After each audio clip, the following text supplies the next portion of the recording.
Greetings, YouTube. First off, I want you to go look at the first link that I'm going to post today. It's important because there's a visual gag there that I need you to go look at.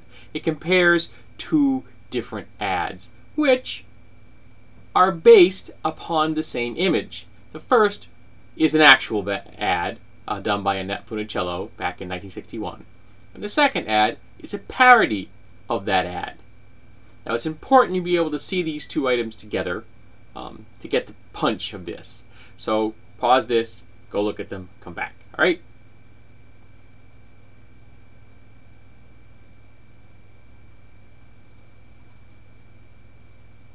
Oh, you're back? Excellent, excellent.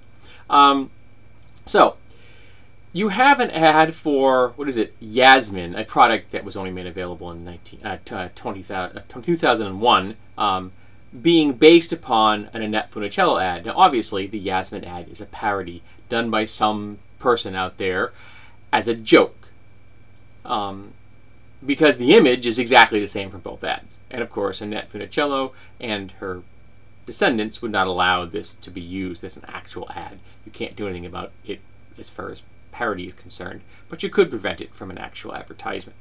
Now, what's amazing about this is that there is some Yahoo, what is it going around? Pastor Steve Anderson is actually using this as proof that there are whores and harlots in the world.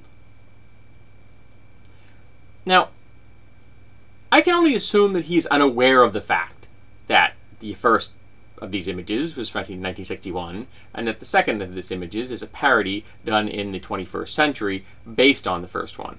Because I can't imagine anyone's dumb enough to think that this ad for a product that was not invented until the 21st century came from the same era as the first ad did. But it's just an amazing example of theistic zealots lying and deceiving their followers in an effort to push a socially conservative message. It's a silly one, admittedly, because it's so blatantly obvious, but the underlying desire to convince a willing audience that something is real when it is a lie is far more disturbing. Now, the second link I'm going to give to you today, which is not going to require you to go to look at anything unless you'd like to read the article itself, which I recommend. It's fairly well written. Deals with a Texas GOP candidate. What is his name? Dan Patrick, a Republican candidate for lieutenant governor in Texas, who is convinced that Planned Parenthood has nothing to do with women's health. Now, that of course is absurd. Now, I'm going to jump to actually a comment left by someone here that was actually very well written. But before I get to that comment, I want to ask the viewers of this video, what percentage of Planned Parenthood's activities involve abortions? I would just type a number down there. Don't look it up. Just type a number down there and leave it there so we can look at it later. I'm not going to pick on you if you get it wrong. I'm just kind of curious what percentage people are going to think that is actually part of the Planned Parenthood program, which deals with abortions directly. And as a hint, it's a single digit. All right, so you got your answer? Good. Okay, now here's the answer. It is 3%. 3% of the procedures performed by Planned Parenthood are abortions. 97% of what they do are not abortions. It's pap smears, and it's cancer screening, and it's birth control, and it's breast cancer tests, and it's people helping people who want to get pregnant make sure they get the right kind of nutrition to make sure that they become pregnant, and once they are pregnant, making sure that they get the right kind of nutrition to make sure the pregnancy goes on to a healthy delivery, that kind of thing. So that makes up 97% of what Planned Parenthood does. and abortions only comprise 3%. And not every Planned Parenthood agency actually deals in abortions, because in many places, such as Texas, they've done everything within their power to limit abortions to the point where they are almost non-existent completely. All in the mistaken idea that people don't want abortions, where in reality, some 33% of women will have an abortion during their life, and some 97% of women will use some form of birth control, including the evangelical Christians and Catholics out there. So, yeah, they actually provide useful services to the public, and they always have, and as long as they exist, they always will. And if we could just keep the social conservatives from shutting them down, they will continue to provide useful services for America. Services that we need, services that are not being provided in many places by other organizations. But the quote I want to do here is, this is from someone going by the name Ananthema.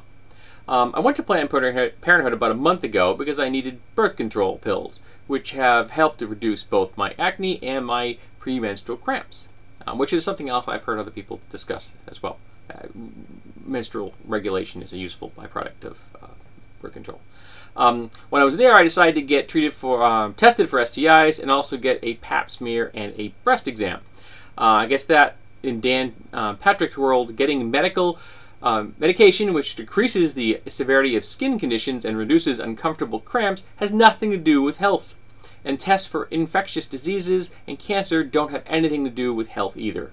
Or maybe Dan Patrick thinks that this isn't what actually happens when I went to Planned Parenthood. Maybe he thinks that they actually give me an abortion, though I am not sure how that's possible given that I wasn't pregnant, and then brainwash me into thinking that I'd done all these other stuff instead with magical memory-altering, mind-controlled machines.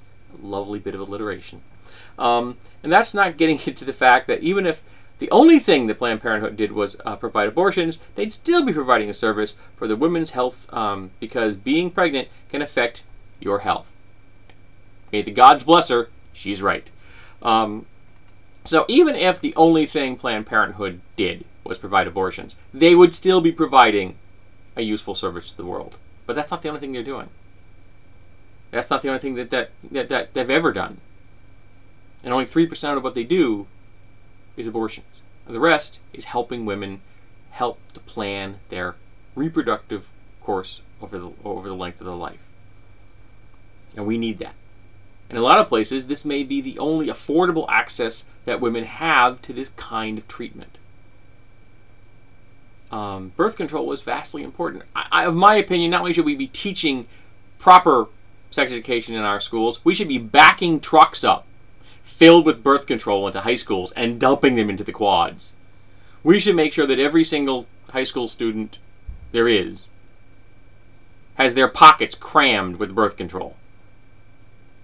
And by the way, condoms can be used by people who are not just into heteronormative sex. They're also useful as for sex between males and sex between women, because you can turn a condom into a dental dam. But of course, we don't do that. We pretend that sex doesn't happen. We pretend that teenagers don't have it. And we seem to act as utterly surprised when there are people in the world that don't believe the same things that the socially conservative do. Shocking, I know. So, like I said, go read the article. It's fairly well done. And that first comment, I didn't get any further. I didn't want to risk my luck. I don't know if the rest of them are as well written or not. That first one, however, was a thing of beauty, and I really endorse it. So if anyone out there has used Planned Parenthood before, tell me. Let's get a conversation started. How have you used Planned Parenthood or some other similar organization to help you plan your reproductive health? I think that kind of a healthy discussion is good for the world.